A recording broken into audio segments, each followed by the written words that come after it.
मैं चेहरे को छिपाए ट्रक की पहली सीट पर बैठी हुई थी। नजर बार बार भटक कर ड्राइवर की तरफ जा रही थी। मुझे उसकी आंखों से खौफ महसूस हो रहा था, जो मुसलसल मुझे ही देख रही थी। अब मुझे अपनी गलती का एहसास होने लगा था कि रात के इस पहर मुझे एक ट्रक ड्राइवर से लफ्ट नहीं लेनी चाहिए थी। सफ़र अभी बहुत लंबा था और आसपास कोई भी और गाड़ी जाती हुई दिखाई नहीं दे रही थी। मजबूरा मुझे इस ट्रक ड्राइवर के साथ ही जाना पड़ रहा था, जिसने मुझ पर रहम खाकर लिफ्ट तो दे दी थी, मगर अब उसकी नज़रें मुझसे बहुत से सवालात कर रही थीं। अकेली लड़की रात के इस पहर बाहर निकलेगी, जब हर तरफ बस जानवर नजर आते हैं। मुझे शरीफ घर की लड़की तो समझ नहीं रहा होगा। मैं उन्हीं सोचों में गम खिड़की से बाहर देख रही थी, जब अचानक से गाड़ी एक झटके से रक गई।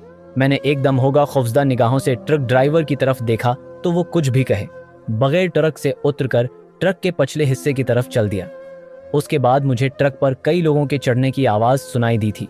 मेरी तो अब रूह फना होने लगी थी। ना जाने वो कौन लोग थे, ड्राइवर का क्या इरादा था। हालात को मद्देनजर रखते हुए मुझे अपनी गलती है पर बहुत शर्मिंदगी महसूस हो रही थी। ट्रक में बनी अकलूती खिड़की जो पीछे का मंजर देखा सकती थी, मैंने डरते डरते उस खिड़की में से पीछे की तरफ देखा ताकि जान सकूं कि पीछे क्या हो रहा है, मगर अंधेरा होने की वजह से मैं ठीक से देख नहीं पा रही थी। तभी अचानक ट्रक ड्राइवर अपनी जगह पर आकर बैठ गया तो मेरे मना से एकदम चीख बरामद हुई। उस ट्रक ड्राइवर ने अपने होंठों पर उंगली रखकर मुझे सख्ती से खामोश रहने का कहा, मगर मैं इतना बुरा डर गई थी कि मेरा पूरा वजूद कांप रहा था। मैंने चेहरे पर चादर फिर से ठीक की और बाहर खिड़की की तरफ देखने लगी। मुझे ट्रक में बैठे 2 घंटे के करीब वक्त हो चुका था, मगर अभी तक ड्राइवर ने मुझसे कोई बात ना की थी। मेरी आंखें बार बार भर रही थीं। मुझे अफसोस हो रहा था अपने फैसले पर, जो जज्बात में आकर मैं कर तो बैठी, मगर अब कोई रास्ता नजर नहीं आ रहा था। और अब तो एक और डर बैठ गया था कि ना जाने में बखेर वो आफियत अपनी मंजिल तक पहुंच भी पाऊंगी या नहीं। थोड़ी देर गुजरी थी कि रास्ते में एक होटल आया। ट्रक ड्राइवर ने वहां पर फिर से गाड़ी रोक दी। भूख तो मुझे भी लग रही थी, मगर मैंने खामोश रहना ही मुनासिब समझा। ट्रक ड्राइवर ने एक नज़र मेरी तरफ देखा। उसकी नज़र में अजीब सी चमक थी और फिर उसका अंदाज मुझे घबराने पर मजबूर कर रहा था। उसने एक भरपूर नज़र मुझे सरता पैर देखा और ट्रक से उतर गया। वहां पहले से बहुत से ट्रक खड़े थे। मैंने कुछ देर सुकून का सांस लिया। तभी ट्रक में से अजीब सी आवाज़ें आने लगें, जैसे कोई ट्रक में भारी भरकम चीज़ें रख रहा हो। ट्रक के पास से बहुत से मर्द गुजर रहे थे और मुझे अजीब सी नज़रों से घौर रहे थे। मुझे इस माहौल में घबराहट महसूस होने लगी थी। इतनी देर में ट्रक ड्राइवर वापस आकर बैठ गया। उसके हाथ में एक चाय की प्याली थी। तभी वो चाय की प्याली में से चाय पीने लगा। मैंने भी घबराते हुए ट्रक ड्राइवर को पैसे पकड़ाए तो वो सवालिया नज़रों से मेरी तरफ देखने लगा। मैंने घबराते हुए उसको कहा कि मुझे भी कुछ खाने को ला दो, मैंने कुल से कुछ नहीं खाया। तो वो लंबा सांस खींचकर मेरी तरफ देखने लगा और फिर मैंने इतने वक्त में उसकी पहली मर्तबा आवाज़ सुनी जब वो कहने लगा कि बीबी, ये इलाका ठीक नहीं है, हम तो अब यहाँ से निकलने लगे हैं, अभी कुछ देर तुम्हें इंतज़ार करना होगा। इतना कह के उसने ट्रक को फिर से चला लिया। गाड़ी अपनी मंजिल की तरफ रवां दवां थी। अब मुझे नींद आने लगी थी। मुझे अंदाज़ा ही ना हुआ कि कब मैं बैठे बैठे ही सो गई। मेरी आँख जिस वक्त खुली वो एक सुनसान इलाका था। हर तरफ अंधेरा ही अंधेरा छाया हुआ था। रात तो जैसे लंबी हो गई थी, जो कटने का नाम ही नहीं ले रही थी। मेरी आँख खुली तो मैंने सबसे पहले खिड़की के बाहर देखा और जैसे ही नज़र ट्रक ड्राइवर पर पड़ी, मेरे तो रोंगटे खड़े हो गए, क्योंकि वो बहुत अजीब नज़रों से मेरी तरफ देख रहा था। इसकी आँखें लाल अंगारा हो चुकी थी और उसके चेहरे पर गुस्सा साफ दिखाई दे रहा था। मैं एकदम घबरा गई। उसकी नज़रों में अजीब सी होश नज़र आ रही थी। उसके देखने का अंदाज ही ऐसा था। तभी मुझे उसकी नज़रों से खौफ महसूस होने लगा। इतनी देर में वो अपनी सीट से उतरकर मेरी तरफ आया और फिर मेरी तरफ का दरवाज़ा खोलकर मुझे उतारा। मुझे लगा कि शायद अब वो मुझे यहाँ ही उतार देगा। मैं हैरत से उसकी तरफ देख रही थी और उसको कहने लगी कि मुझे यहाँ क्यों उतार रहे हो, मुझे अकेला छोड़कर मत जाओ। वो है धूप छाँव सा शख्स था। मुझे अभी तक उसकी समझ नहीं आई थी। यहाँ क्यों उतार रहे हो? तुमने तो कहा था कि मुझे मेरी मंजिल तक पहुँचा दोगे। पहली बात तो ये कि मैंने ऐसा कुछ नहीं कहा था। दूसरी बात यह कि खामोशी से चलो। मेरे साथ वो आदमी मुझे लिए एक कारखाने में ले गया। मैं अपना अब छड़वा रही थी और वो पहला वक्त था जब मेरा नकाब मेरे चेहरे से इतर गया। वो मेरे चेहरे की तरफ हैरानगी से देखने लगा। मैं खूबसूरत थी, जवान भी थी और कनवारी भी थी। बस हालात और वक्त ने मेरे चेहरे पर कुछ छाप छोड़ दी थी, वरना मैं बुला की खूबसूरत थी। वो कुछ देर मुझे टुकटकी बांधे देखने के बाद मुझे फिर से घसीटते हुए कारखाने के अंदर ले गया और फिर मुझे धुका देते हुए खुद से दूर किया। मैं इतनी जोर से धुका खाने के बाद जमीन पर गिर गई। उसने मेरी एक ना सुनी और वहां से निकलता चला गया और कारखाने का दरवाजा बंद कर दिया। मुझे खौफ महसूस होने लगा था। वो शख्स क्या चाहता था मैंने नहीं जानती थी। मेरे दिमाग में तो बस एक ही बात चाह रही थी कि क्या मैं बहुत बड़े तरीके से किसी मुसीबत में फंस चुकी हूं। अब मुझे कौन यहां से निकालेगा, यही सवालात मेरे दिमाग में हलचल मचा रहे थे। मैं बहुत खौफजदा थी, न जाने अब आगे क्या होगा। मैं दरवाजा जोर जोर से खटखटा रही थी मगर किसी ने दरवाजा न खोला। ट्रक ड्राइवर भी शायद जा चुका था। दरवाजा खटखटाते हुए जब मैं थक गई तो एक जगह पर बैठ के सर पकड़ लिया और शायद इतने लंबे सफर में ये पहला वक्त था जब मैं आंसू के साथ रोने लगी थी। अब तो रोने की वजह से मेरे सर में ऐसा दर्द शुरू हुआ था कि दिल चाह रहा था अपना सर किसी दीवार में दे मारूं। इतनी बड़ी गलती मुझसे हो गई थी जिसका मैंने सोचा भी नहीं था कि मेरे साथ ऐसा भी होगा। मैं तो बस अपना ख्वाब पूरा करना चाहती थी। अभी रोते हुए मैं अपने माजी को सोच ही रही थी जब अचानक से कारखाने के बाहर मुझे कुछ मर्दों की आवाज सुनाई देने लगी थी। आवाज सुनते हुए मैं एकदम होश में आई न जाने वो कौन लोग थे। मुझे डर लगने लगा था। तब ये अचानक से दरवाजा खुला और दो मर्द अंदर आए। अंधेरा होने की वजह से मुझे कुछ दिखाई नहीं दे रहा था। क्या अचानक एक बल्ब की रोशनी पूरे कारखाने में फैल गई। जिस जगह मैं मौजूद थी वहां पर रोशनी साफ दिखाई दे रही थी मगर मैं अभी भी इन दोनों आदमियों को देख नहीं सकी थी क्योंकि उनकी तरफ अंधेरा ही अंधेरा था। वो दोनों आदमी मुझे देखने के बाद कारखाने से चले गए। न जाने वो दोनों कौन थे। मेरे पीछे कुछ सामान पड़ा था जिन पर थूक कर मैंने सर गिरा लिया। कुछ थकावट का असर था तो कुछ डर खौफ का कि मैं सर टिकाते ही सो गई और मुझे मालूम ही ना हुआ। हैरत तो इस बात की थी कि न जाने मुझे इतनी नींद क्यों आ रही थी। मेरी आंख अपने आसपास हलचल होने की वजह से खुली थी। नींद बंद होती आंखों से जैसे ही देखा तो सामने वही ट्रक ड्राइवर खड़ा था और उसके साथ 3 आदमी और भी थे जो आपस में मुझे देखते हुए ना जाने की अब बातें कर रहे थे मगर उनका इशारा मेरी तरफ ही था। उनको देखते हुए एक दफा मेरा रंग उड़ गया। मुझे पहली मर्तबा घबराहट महसूस हो रही थी वरना मैं हमेशा मुश्किल से मुश्किल सफर भी तय किए थे और सख्त से सख्त हालात की देखे थे मगर कभी घबराई नहीं थी। मैं इतनी मजबूत थी कि मैं खुद को संभाल सकती थी मगर अब ऐसे लग रहा था जैसे मेरी हिम्मत जवाब देती जा रही है। मैं खुद को अपनी चादर में छिपाने लगी। इन लोगों की नज़रें ऐसे थी जैसे मेरे वजूद के आर पार हो जाएंगी। तभी वो ट्रक ड्राइवर मेरे पास है और ऊकर मेरे बाजू पकड़ के मुझे उठाने लगा। मैंने अपना बाजू झटके से छुड़वाया और उसे कहा कि मैं कहने ही जाऊंगी। तुम ये मेरे साथ अच्छा नहीं कर रहे। मैंने तुम्हारा क्या बिगाड़ा है? खुदा के लिए मुझे छोड़ दो। मुझे तुम पर भरोसा करने की सज़ा मत दो। मैं शरीफ खानदान की लड़की हूँ, अच्छे घराने से ताल्लुक़ रखती हूँ। तुम जैसा मुझे समझ रहे हो मैं वैसी नहीं हूँ। वो आदमी मुझे देखने लगा और फिर कहने लगा कि अगर तुम इतने शरीफ खानदान की लड़की होती तो रात के उस पहर गलियों में घूम ना रही होती और ना ही किसी अंजाम से लफ्ट मांगती। वो भी रात के अंधेरे में। ऐसा कौन सा शरीफ घराना है जिन्होंने तुम्हें आधी रात को घर से बाहर निकलने की इजाज़त दे दी? अब चुपचाप खामोशी से मेरे साथ चलो वरना मुझे ज़बरदस्ती भी करनी आती है और तुम अब एक लफ्ज़ नहीं बोलोगी। मगर मैं अपना मुझे इस जोर से अपने तरफ खींचा और मुझे भी घसीटते हुए कारखाने से बाहर ले गया और एक ट्रक में बैठा दिया। मैं दरवाज़ा खोलने की पूरी कोशिश कर रही थी मगर दरवाज़ा खुलने से इनकारी था। दूसरी तरफ जब ड्राइवर आकर बैठा वो पहले वाला नहीं था। मैं उसकी मंत समाजत करने लगी और उससे कहने लगी कि मुझे छोड़ दो।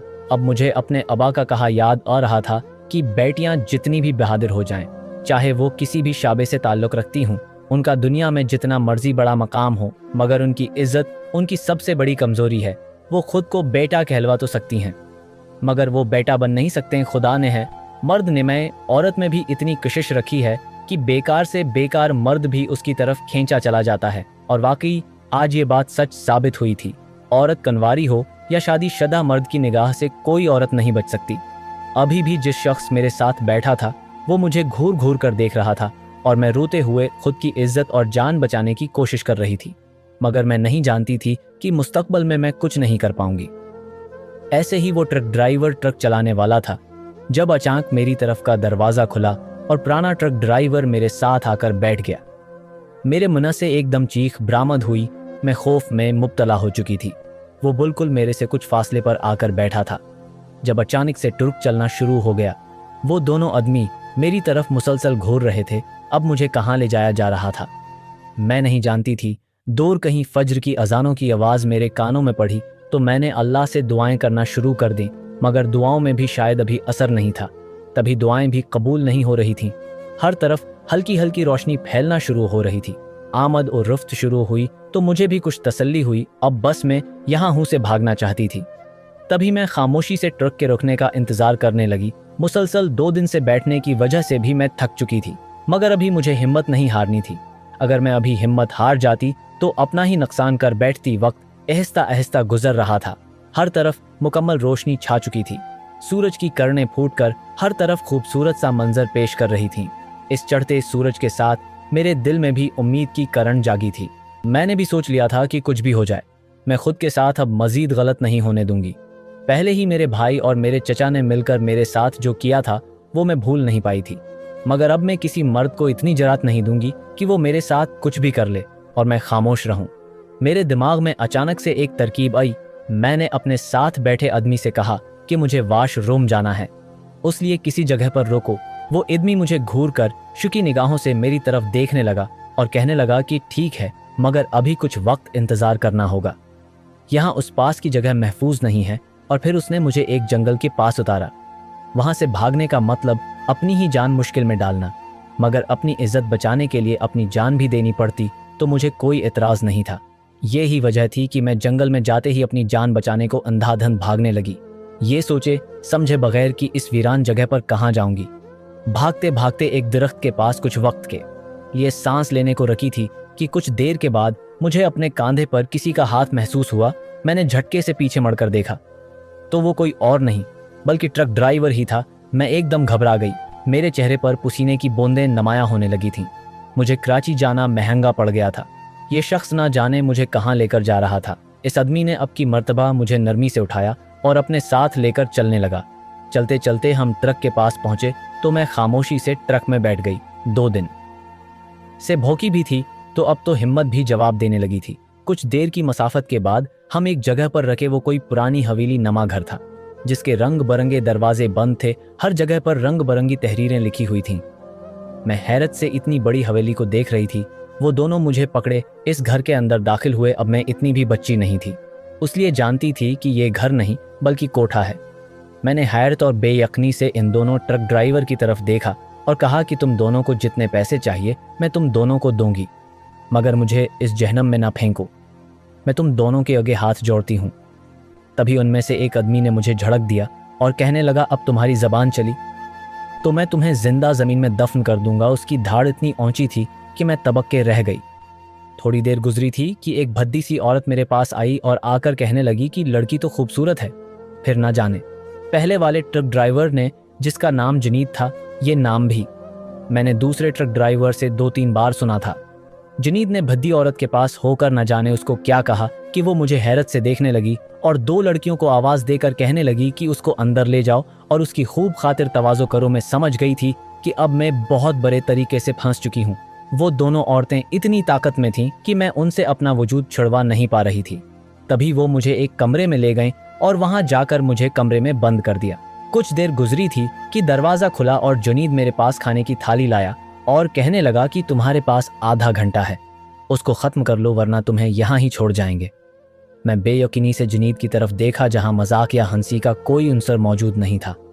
इतना कहकर जनीद जा चुका था। कुछ देर इंतज़ार के बाद मैंने जल्दी से खाना खा लिया। कुछ अपने साथ लाए बैग में रख लिया, ना जाने अभी ये लोग मुझे और कितनी दौड़ लेकर जाते। मुझसे एक बहुत बड़ी गलती हो गई थी। रात को घर से निकलते हुए मैंने अपना फ़ोन वहाँ ही छोड़ दिया और इस बात का अब मुझे बहुत बड़े तरीके से अफसोस हो रहा था। पूरे आधे घंटे के बाद जनीद वापस कमरे में आया और आकर मुझे कहने लगा कि अब हमारे पास ज़्यादा वक्त नहीं है, जल्दी चलो यहाँ से। मैंने बैग उठाया और जल्दी जनीद के साथ चल दी। ये बात अलग थी कि जनीद ने अभी तक मेरे साथ कोई भलाई नहीं की थी तो कोई बुराई भी इसमें नज़र नहीं आई थी, लेकिन उसकी हरकतें बहुत मशकूक सी थीं कि मुझे ना चाहते हुए भी इससे डर लग रहा था। खाना खाने के बाद मुझ में कुछ हिम्मत आई तो मैंने जनीद से पूछ ही लिया कि आखिर मुझे कहाँ लेकर जा रहे हो। तभी वो कहने लगा, कुछ वक्त रख जाओ, तुम्हें खुद मालूम हो जाएगा। ऐसे ही वक्त गुजरता गया और मैं फिर से सफ़र पर रवाना हो गई, मगर अब की मरतबा मैंने जनीद से कहा कि मैं आगे नहीं बैठ सकती।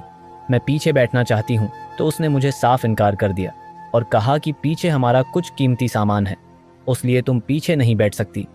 मैंने उसको यकीन दिलाने की कोशिश भी की कि मैं उसके सामान को कोई नुकसान नहीं पहुंचाऊंगी, मगर उसने मेरी एक ना सुनी और मुझे धक्का देकर ट्रक के अंदर बैठा दिया। आज मुझे दूसरा दिन था, रात होने को थी। सारी रात सफर में गुजर गई। रात के वक्त ट्रक फिर से एक होटल के पास और उस होटल के पास मुझे भी उतारा गया। वहां पर बैठकर मैंने बचा हुआ बाकी खाना खाया और अब जनीद के इन्हें का इंतजार कर रही थी।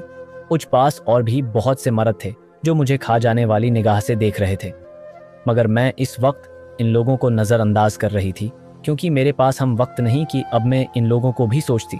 मुझे तो बस अब जनीद के इन्हें का इंतज़ार था। जैसे ही जनीद आया तो उसने मुझे कहा कि चलो जाने का वक्त हो गया। मैंने कहा। नलके से जल्दी से पानी भरा और जनीद के साथ चल पड़े। चादर को अच्छे से लपेटा, कुछ मुना पर छींटे मारे और जिस ट्रुक में आई थी इस ट्रुक में बैठने लगी, मगर तभी जनीद ने मुझे किसी और ट्रुक में बैठाया। मैं तो ट्रुक ड्राइवर से लुफ्ट लेकर फंस चुकी थी। मैं किसी और ट्रुक में बैठी तो उसके पिछले हिस्से में पहले से ही काफी मुर्द बैठे हुए थे और अब की मर्तबा ड्राइवर भी कोई और था।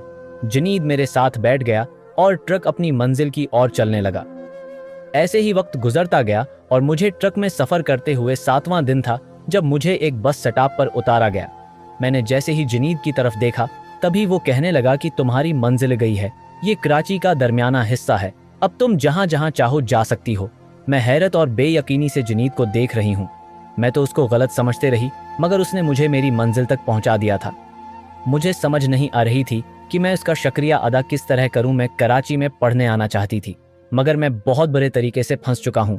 मैं किस कदर है, मगर उसने ये सब क्यों किया, इन साथ घबरा गई थी, ये कोई नहीं जान सकता था। मैं जनीद से बहुत सवाल करना चाहती थी। जनीद वहां से जाने लगा था।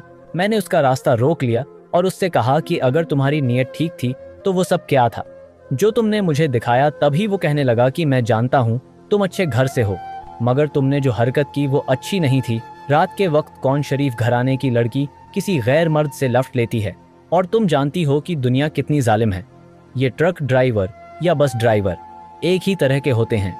ये तो बस ताक में रहते हैं कि किसी तरह कोई लड़की सामने आए और उनकी इज्जत को पामाल कर दिया जाए। अगर मैं भी उन्हीं मर्दों में से होता तो तुम जानती हो तुम्हारे साथ क्या होता। मैं तुमसे कोई सवाल जवाब करने का हक नहीं रखता, मगर मैं जानना चाहता हूँ कि आखिर ऐसी भी क्या मजबूरी थी जो तुम रात के वक्त घर से भाग गई। बेटियों की इज्जतें तो घर में रहकर ही होती हैं। मैं सोच भी नहीं सकती थी कि ट्रक ड्राइवर मुझे हकीकत का ऐसा चेहरा दिखाएगा। उस वक्त मेरा दिल चाहा कि मैं यही सफ़र वापस कर कि अपने घर वापस लौट जाऊं, मगर मैं ऐसा नहीं कर सकती थी। मैं अपनी मंजिल के इतने करीब पहुंचकर मैं वापस नहीं जाना चाहती थी, मगर अब मुझे किसी अच्छे मशूरे की ज़रूरत थी और इस वक्त जनीद ही मुझे अपना मसीहा लग रहा था। कल जिससे मुझे घबराहट हो रही थी या डर लग रहा था, आज वही मुझे अपना अपना सा लगा था। मैंने जनीद को अपनी कहानी बताना शुरू की। वो मुझे लिए एक जगह पर बैठ गया और कहने लगा कि तसल्ली से बताओ ताकि मैं तुम्हें कोई अच्छा मशूरा दे सकूं। हो सकता है उससे बहुत सी लड़कियां अपनी इज्जत बचा सकें। मेरा नाम अर्म है, मेरी उम्र 50 साल है। ये इस वक्त की बात थी जब मैं महज 25 साल की थी। जवानी की सीढ़ी पर कदम रखा तो सोचू ने भी परवाज पकड़ ली। बड़े बड़े ख्वाब देखने और उनको पूरे करने की कोशिश करना मेरा पसंदीदा मुशगला बन गया था। मेरे अबा मजदूर थे और उम्मा घरेलू खातून थी। घर का गुजर बिसर बहुत मुश्किल से होता था। उस पर मेरे बड़े बड़े ख्वाब पूरे करना मेरे उबा की हिम्मत से बाहर थे, मगर मैं तो बड़ा ख्वाब पूरे करना चाहती थी। मेरे उबा के एक ही भाई थे जिनका अक्सर हमारे घर आना जाना रहता था। मुझे चचा से न जाने क्यों अजीब सी नफरत थी। वो हमेशा मेरे भाई को अपने साथ साथ रखते और अजीब व गरीब उसको पटियां पढ़ाते रहते। वो घर उता और आकर मुझ पर गुस्सा करता मैं पढ़ना लिखना चाहती थी, मगर बमुश्किल 10 जमातें पढ़ सकें, क्योंकि उसके बाद मेरे उबा में मुझे पढ़ाने की सकत नहीं थी। भाई तो 5वें जमात के बाद पढ़ाई को खैरुबाद कह चुका था, मगर मैं आगे बढ़ना चाहती थी। अम्मा की मदद और बच्चों को ट्यूशन पढ़ाने के बाद जो पैसे इकट्ठे होते हैं उनसे मैं अपनी पढ़ाई कर लेती। 10 जमातें तो हो गई थीं, मगर अब आगे पढ़ने के लिए मुझे ज़्यादा पैसों की ज़रूरत थी। एक रात मैंने उम्मा से उस बात का जिक्र किया तो उम्मा कहने लगी कि तुम जानती हो ना कि तुम्हारे अबा इतना नहीं कमाते कि तुम्हारी पैसों का बोझ उठा सके, फिर क्यों जिद पे अटकी हो। मेरी मानूं तो चचा के बेटे से शादी कर लो, हो सकता है वो तुम्हें पढ़ा ले। चचा बहुत उर्से से है, हमारे पीछे पड़े हैं। वो अपने बेटे के लिए तुम्हारा हाथ मांगते हैं और मैं सदमे में चूर उम्मा को देखे गई और ये सोचने लगी कि वो शख्स मुझे पढ़ाएगा जो खुद उठवें फील है, और आखिर चचा को मसला ही क्या है, क्यों हाथ धोकर मेरे पीछे पड़े हैं। हमारे पास तो कोई जायदाद भी नहीं। फिर भी हाँ, चचा का बेटा अच्छा ज़रूर था, मगर मुझे इसमें कोई दिलचस्पी नहीं थी। एक रोज़ मैंने पड़ोस में अपनी सहेली से बात करने का फ़ैसला किया। क्योंकि इम्मा के पास तो मेरी दाल गलने वाली नहीं थी, मैं दोपहर के वक्त इम्मा से इजाज़त लेकर अपनी पड़ोसन सहेली के घर चली गई। मैंने अपनी सहेली से कहा कि मैं आगे पढ़ना चाहती हूँ, मगर मुझे कोई रास्ता दिखाई नहीं दे रहा। सहेली कहने लगी कि यहाँ पर रहकर तो तुम कुछ नहीं कर सकती, तुम्हें गांव से बाहर निकलना होगा। क्या तुम ये कर पाओगे? क्या शहर में तुम्हारा कोई अपना है? मैंने उससे बताया कि मेरे अबा के सिर्फ एक भाई ही हैं जो इसी गांव में रहते हैं। उम्मा और अबा की पसंद की शादी की वजह से इम्मा का मैका तो तभी छोड़ गया था जब उम्मा ने पसंद की शादी की थी, और अब तो इम्मा के बहन भाइयों में से कोई उनको नहीं मिलता। अबा का एक छोटा भाई ही है जिसका अक्सर ही हमारे घर आना जाना होता है। मुझे समझ नहीं हो रही थी कि मैं क्या करूं। मैंने अपनी सहेली से मशूरा मांगा तो उसके पास भी कोई खातिर ख्वाह जवाब नहीं था। उसने भी मुझसे जवाब देने के लिए वक्त मांगा था। मैं थकी हारी घर पे लौटी तो चचा का बेटा घर पे मौजूद था। उसका हिलिया देखकर मुझे अक्सर ही उससे कराहत महसूस होती थी, मगर मुझे देखते ही उसके चेहरे पे जो चमक आती थी वो मेरी नज़रों से ओझल नहीं हो सकती थी। मैं सलाम करती ही अंदर चली गई। तभी मुझे अंदाज़ा ही ना हुआ कब शाहिद मेरे पीछे ही पीछे आ गया और आकर कहने लगा, ताई उम्मा कह रही हैं कि तुम आगे बढ़ना चाहती हो, पढ़ लिख कर कुछ बनना चाहती हो। पहले तो मुझे काफ़ी हैरत हुई उसकी इतनी जरात है, पर कि वो मेरे कमरे तक आ गया अभी उसने मुझे बोलने का मौका नहीं दिया था कि खुद ही कहने लगा कि तुम जितना चाहती हो पढ़ लेना, मैं तुम्हारे लिए दिन रात मेहनत करूंगा। तुम जहाँ तक पढ़ना चाहोगी पढ़ सकती हो। मुझे बल्कि खुशी होगी कि मेरी बीवी पर रही है, मगर खुदा के लिए रिश्ते पर हामी भर दो, मैं तुम्हें बहुत खुश रखूंगा। ये मेरा तुमसे वादा है। उसकी साफ गोई पर मेरी आंखें हैरत से फटी की फटी रह गई। इतनी तो साफ गो मैं भी नहीं थी, कुछ लो लिहाज तो मुझे भी था, मगर उसने सीधे अल्फाज में जो मुझसे बात की थी मेरा दिमाग घमाने के लिए काफ़ी थी। मैंने आओ देखा नताओ और मौके देखते ही गुस्से में इम्मा को बुलाने लगी। मेरी इतनी बुलंद आवाज़ पर इम्मा घबराते हुए कमरे में आई तो शाहिद को मेरे कमरे में देखकर हैरान रह गई। कुछ धीमे और मजबूत लहजे में इम्मा ने शाहिद से कहा कि बेटा तो तुम्हें उस तरह कमरे में नहीं आना चाहिए था। तुम्हें जो बात करनी थी तुम बाहर रहकर भी कर सकते थे। बहरहाल अभी तुम अपने घर जाओ। अगर किसी और ने देख लिया तो खाम ख्वाह बात का बतंगड़ बन जाएगा और हर कोई मेरी बेटी के किरदार पर अंगली उठाएगा।